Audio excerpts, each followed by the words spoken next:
I am obsessed with Hannah Montana. I was obsessed with Hannah Montana. Yeah. She had the life we all dreamed of. High schooler by day, superstar by night. Unfortunately for me, just the high schooler part is asking a lot. When I think about Hannah Montana, I think about singing her songs at the top of my lungs, or Friday night sleepovers with my best friends. When I think about Hannah Montana, I think about running downstairs on Saturday mornings to watch her latest adventure. And I get nostalgic. Svetlana Bohm, author of the book The Future of Nostalgia, says that nostalgia is a feeling of loss and displacement. Displacement from a time and place that you can't get back, and that anyone can experience it. With our world in upheaval, we are feeling unsettled, and we're looking back to what we perceive as simpler times, our childhoods, by viewing them through rose-tinted glasses, or, in my case, bright pink sunglasses from Justice. So without saying your age, what are some of the simplest things you remember from your childhood that someone younger than you just wouldn't understand? Are you holding a G.I. Joe doll? Or are you picking out outfits for your Polly Pockets? Can you remember that tough decision between dialing up the internet or dialing up your friend? Yeah, you lost me on that one.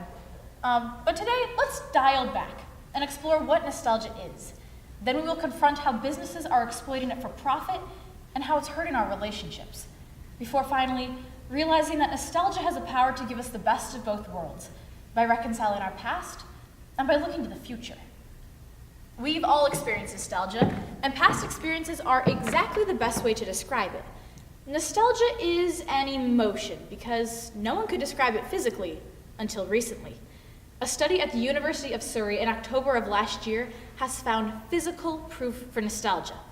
Using MRI technology, researchers looked at the brains of participants when they were shown a photo of a place that was meaningful to them and a photo of a place that had no real meaning. They saw increased activity in the amygdala and the parahippocampal when these people saw photos of places that they remembered. So nostalgia really is in our heads. Science has proven that we have an automatic emotional response when shown things from our past. And any sense can trigger nostalgia. The smell of Axe body spray wafting in from the boys' locker room, or the pain of a silly band snapping against your wrist, or something as simple as the opening lines to Journey's Don't Stop Believing. Nostalgia is the midnight train going anywhere, connecting our past by using our emotions. And it used to be that we could go about our daily lives and some random event would trigger a nostalgic feeling. But now businesses are aware that we have this automatic emotional response, and they're exploiting it solely for their own gain. Lauren Friedman of Forbes magazine says that in this age of impersonal digital media, building social connectedness through nostalgia is an easy way for businesses to leverage the optimistic feelings that accompany a walk down memory lane. So businesses are creating products that remind us of our past so that they can transform their shopping aisle into our memory lane.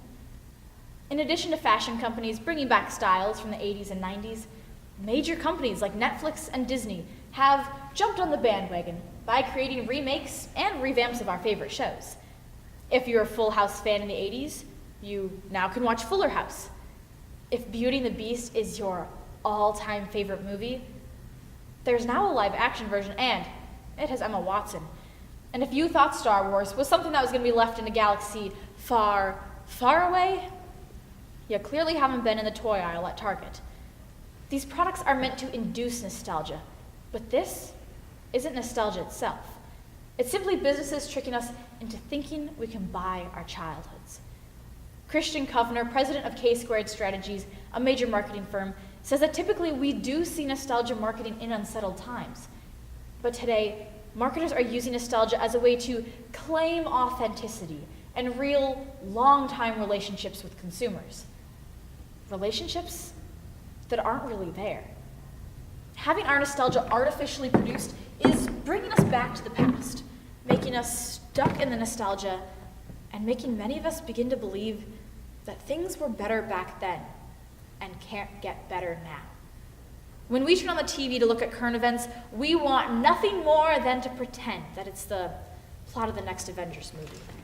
But BBC writer Damien Burr warns against using the past as our protection, saying that if you use the past as a way to ignore the present or to avoid thinking about the future, you are going to be unprepared for that future, socially and emotionally. By only bringing back the happy days of decades past, we're putting ourselves at risk of forgetting all the things that were not fixed in the past and really don't need to come back. Things like racial discrimination, gender inequality, and a general lack of understanding for those around us. If we continue to use the past as our precedent for the future, we are allowing ourselves to be blissfully ignorant of all the things that have changed and all the things that still need to change. I was hoping to use my grandmother's generation, the World War II generation, as my example of what a positive, united, and forward-thinking American society looked like. However, doing so would make me a walking and talking hypocrite. While that generation achieved so many great things, if we only view them as a generation that fought the oppression of the Nazis, we're overlooking American citizens kept in Japanese internment camps.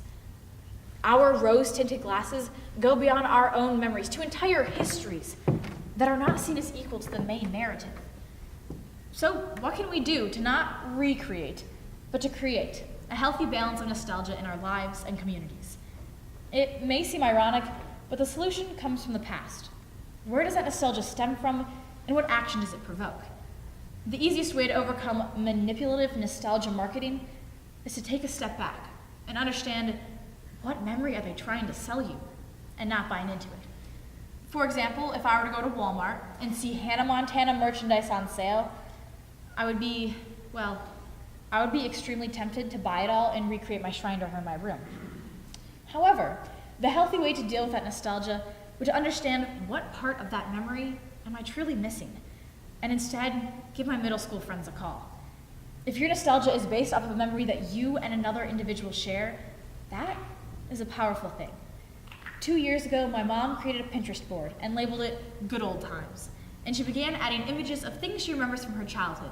Things like Captain Kangaroo dolls, Bob Barker from The Price is Right, and car windows you had to roll down by hand.